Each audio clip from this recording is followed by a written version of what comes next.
Das florestas da Amazônia aos campos gelados do Alasca, a natureza sempre mostra quem está no controle. Prepare-se para histórias reais que parecem filmes de terror. Número 1. O ataque nas fontes termais do Canadá. Imagine estar no meio de uma longa viagem de carro, atravessando paisagens deslumbrantes da Colômbia Britânica, com suas florestas densas e isoladas, rios cristalinos e o ar puro das montanhas do norte do Canadá. Essa era a rota que Patty McConnell, uma mãe do Texas, havia escolhido. Em agosto de 1997, ela pegou os filhos e caiu na estrada rumo ao Alasca. Era o tipo de aventura que prometia memórias inesquecíveis. No dia 14 daquele mês, depois de horas dirigindo, Patty decidiu fazer uma pausa no Liard River Hot Springs Provincial Park, uma joia escondida no meio da floresta boreal, conhecida por suas piscinas naturais de água quente, cercadas por uma vegetação exuberante. Era o tipo de lugar que parecia ter saído de um cartão postal. Tranquilidade total, o vapor subindo da água, o som de pássaros ao fundo e poucas pessoas por perto. Patty e seu filho Kelly, de apenas 13 anos, queriam fugir do burburinho da área principal. Eles caminharam por uma longa passarela de madeira sobre um brejo, respirando o ar úmido e perfumado da floresta. No fim da trilha, subiram uma pequena escadaria e encontraram uma das piscinas mais afastadas, isolada entre as árvores. Ali, enfim, poderiam relaxar em paz. Durante alguns minutos, tudo era silêncio e harmonia. Mas o que deveria ser um momento de descanso se transformou, em segundos, em um pesadelo. Um barulho repentino vindo dos arbustos, o tipo de som que faz o corpo gelar, chamou a atenção de Patty. Ao se virar, ela deu de cara com uma cena que poucas pessoas enfrentam e sobrevivem. Um urso negro de tamanho impressionante, parado, observando-a. Sem qualquer aviso, o urso partiu para o ataque. A velocidade era inacreditável. Antes que Patty conseguisse dar um passo, o animal já estava sobre ela. Ele a derrubou no chão com brutalidade, cravando suas garras e presas no corpo da mulher. Os gritos de Patty cortaram o silêncio da floresta, como uma sirene de desespero, ecoando entre as árvores. Kelly, vendo tudo acontecer, reagiu com uma coragem que poucos adultos teriam. Sem pensar duas vezes, pegou o maior galho que encontrou e começou a bater no urso com todas as forças. Gritava, batia, fazia de tudo para afastar o animal da mãe. Quando o galho se quebrou, ele partiu para o chute, acertando o focinho do urso em um ato desesperado, mas incrivelmente corajoso. O urso, agora ainda mais agressivo, voltou-se contra Kelly. Com uma patada violenta, feriu o pescoço do garoto e o agarrou pela cintura, arremessando-o ao chão como um boneco. A força era descomunal. A situação só piorava a cada segundo. Foi nesse momento que Ray Kitchen, um visitante que ouviu os gritos vindo da trilha, correu até o local. Sem hesitar, ele se lançou contra o urso, tentando salvá-los.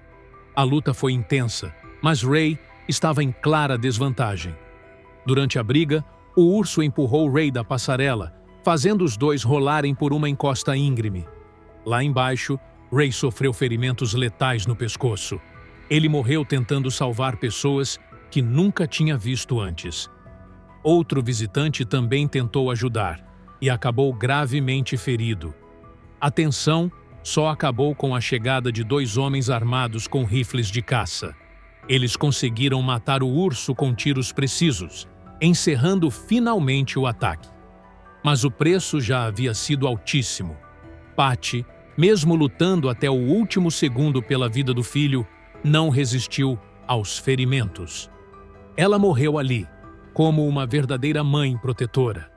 Kelly, por milagre e por pura força de vontade, sobreviveu, ferido, mas vivo. A história dele percorreu o país, e sua coragem foi reconhecida como algo extraordinário. Ray Kitchen foi lembrado como um herói absoluto. Ele correu para o perigo sem pensar em si mesmo, salvando vidas ao custo da própria. A tragédia também acendeu alertas sobre o comportamento de ursos naquela região. A análise feita pelos especialistas revelou que o urso estava extremamente magro, provavelmente doente, e em busca desesperada de comida. Esse desespero é o que explicaria o comportamento tão agressivo e atípico. Desde então, o parque continua funcionando, mas agora com avisos bem mais visíveis sobre a presença de ursos. As placas não são apenas informativas, são lembretes diretos de que a natureza, por mais bonita que seja, não é um cenário de fundo. É viva, selvagem e, às vezes, mortal. Mesmo o lugar mais calmo pode virar um campo de batalha num piscar de olhos. Número 2. O homem que criava leões no quintal na República Tcheca Zdechov é uma vila pequena e pacata, encravada no interior da República Tcheca, onde o som de um trator ou o canto de um galo é o máximo de agitação do dia. Era assim até Michał Praszek, um homem de 34 anos, transformar a vida dos moradores em um constante estado de alerta. Michał tinha uma ideia fixa na cabeça. Ele queria criar leões. Não um, mas 2. Um macho e uma fêmea. E não em um zoológico ou santuário, mas no quintal da própria casa. Para ele, esses animais não eram predadores selvagens. Eram de estimação. Faziam parte da família. As estruturas onde mantinha os leões eram uma mistura de improvisação e irresponsabilidade. Nada se parecia com recintos seguros. Eram cercas frágeis, aparentemente construídas com materiais de construção reaproveitados e presas por pura insistência. Nenhuma estrutura real, nenhum plano de segurança. A única coisa sólida ali era a obstinação de Michał em manter os animais, custasse o que custasse. As autoridades chegaram a aplicar multas e exigiram que os animais fossem levados para locais apropriados. Mas Michał ignorava tudo. Bloqueava o acesso ao terreno e se recusava a dialogar. Para ele, os leões eram como filhos. O fato de cada um pesar cerca de 200 quilos, ter garras afiadas e presas capazes de matar em segundos, não parecia preocupá-lo.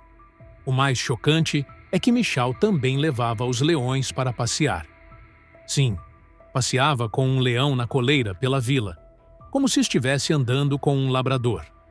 Um dia, durante uma dessas caminhadas, uma ciclista colidiu com a leoa. Foi parar no hospital. O incidente foi classificado como acidente de trânsito. Com o passar do tempo, a tensão cresceu. Os vizinhos viviam com medo, sem saber quando algo sairia do controle. As autoridades, por sua vez, se diziam impotentes. As brechas nas leis do país dificultavam qualquer ação direta. E enquanto isso, os leões cresciam, e a situação também. Então, veio a tragédia. Em 5 de março de 2019, por volta das 7 da manhã, o pai de Michał foi até o quintal. O que ele encontrou foi seu filho morto dentro da jaula do leão macho. A porta estava trancada por dentro, o que indicava que Michał havia entrado sozinho no recinto. Ninguém sabe o que ele pretendia fazer ali. Talvez estivesse alimentando o animal. Talvez tentasse interagir, como sempre fazia. Mas algo deu errado. E o leão, obedecendo ao seu instinto natural, atacou e matou seu dono. O problema agora era outro.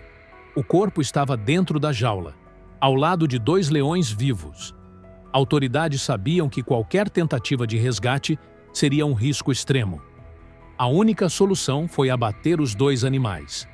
Depois, descobriram que a leoa estava grávida. A vila, que por tanto tempo viveu assustada, finalmente respirou em alívio. A morte de Michał chocou o país inteiro e gerou comoção internacional. O prefeito da vila expressou esperança de que o caso servisse como gatilho para mudar as leis sobre posse de animais selvagens. E foi o que aconteceu. O governo tcheco começou a revisar sua legislação, buscando impedir que algo parecido voltasse a ocorrer. A República Tcheca, aliás, já era conhecida como um ponto de trânsito de tráfico ilegal de animais, uma reputação que o país agora tenta reverter. A história de Michal Prasek virou um alerta direto. Não importa o quanto você ame um animal selvagem, um leão nunca deixa de ser leão.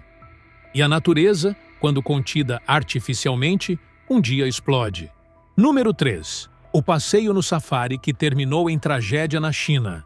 Era um daqueles dias sufocantes de verão, em julho de 2016, nos arredores de Pequim, capital da China. Uma família resolveu visitar o Badaling Wildlife Park, um parque no estilo safari, onde os visitantes percorrem trilhas de carro em meio a animais selvagens, como leões e, principalmente, os majestosos tigres siberianos. A proposta do parque era clara: permitir que as pessoas tivessem contato com os animais em seu habitat natural, mas sem sair do carro. As regras eram diretas: mantenha os vidros fechados, as portas trancadas e, em hipótese alguma, desça do veículo. Mas, como em muitas tragédias, bastou um momento de descuido para tudo sair do controle. Dentro de um dos carros estava Xiao, uma mulher chinesa viajando com o marido, a mãe e outro familiar. O clima dentro do veículo era tenso. A família discutia. Talvez um desentendimento bobo, talvez algo mais sério. Mas, em meio à troca de palavras, Xiao cometeu o impensável. Sem imaginar as consequências, ela abriu a porta do carro e desceu. Isso mesmo, no meio de uma área cercada por tigres soltos.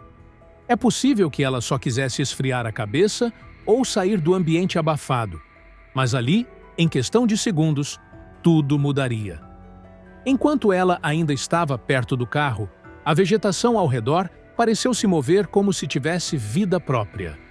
De repente, um enorme tigre siberiano saltou das sombras com uma rapidez impressionante. Antes que Xiao tivesse tempo de reagir, o animal já havia cravado os dentes nela. A cena foi brutal. O tigre agarrou a mulher e começou a arrastá-la para dentro da mata, com uma força e precisão dignas de um predador em seu ambiente. Dentro do carro, a mãe de Xiao presenciava tudo, em estado de choque. Mas o instinto materno falou mais alto. Sem pensar, ela abriu a porta e correu atrás do tigre, tentando desesperadamente salvar a filha.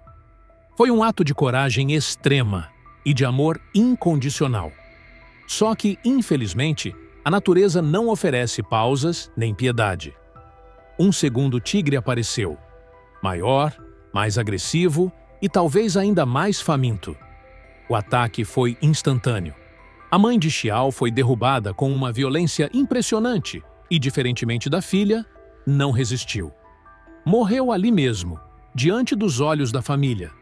Toda a sequência foi capturada pelas câmeras de segurança do parque. Mais tarde, as imagens vazaram na internet e geraram revolta, comoção e debates intensos. Nas cenas, é possível ver a brutalidade dos ataques e o desespero dos envolvidos, enquanto os tigres desaparecem na vegetação carregando suas vítimas. A equipe de resgate do parque chegou rápido, mas já era tarde. A mãe de Xiao não pôde ser salva. Xiao, apesar dos ferimentos graves, sobreviveu.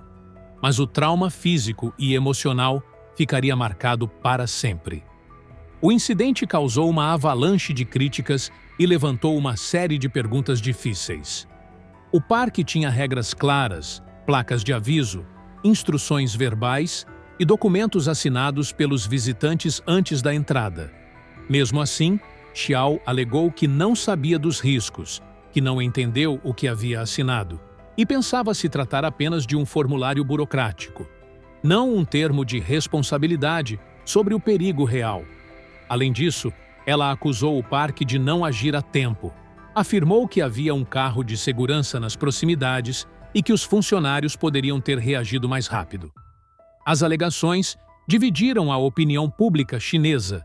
De um lado, pessoas indignadas com a imprudência da visitante. Do outro, críticas à resposta da administração do parque. Especialistas explicaram que tigres siberianos são predadores de topo, programados biologicamente para caçar e matar. Eles são incrivelmente rápidos, fortes e silenciosos.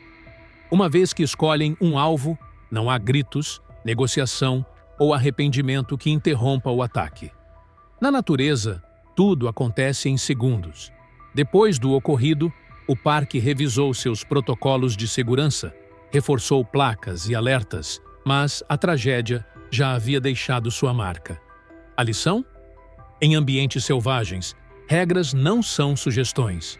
São barreiras finas entre a vida e a morte. E basta um único erro, uma porta aberta, um passo em falso, para que um passeio familiar vire uma tragédia irreversível. Número 4. O urso polar que invadiu o acampamento no Ártico Verão de 2011, uma época em que o sol praticamente não se põe nas terras congeladas do Ártico. Um grupo de adolescentes britânicos embarcou em uma jornada que deveria ser épica. Uma expedição científica e de sobrevivência na ilha de Svalbard, na Noruega, organizada pela British Schools Exploring Society. A ideia era passar um mês estudando mudanças climáticas, aprendendo técnicas de sobrevivência em condições extremas e, quem sabe, observando ursos polares em seu habitat natural.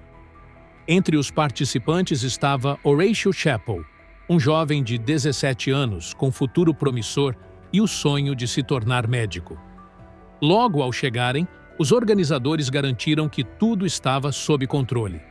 Instalaram cercas com fios de alarme conectados a pequenas minas sonoras para espantar ursos, distribuíram sinalizadores de mão e designaram um líder adulto responsável por portar um rifle para emergências.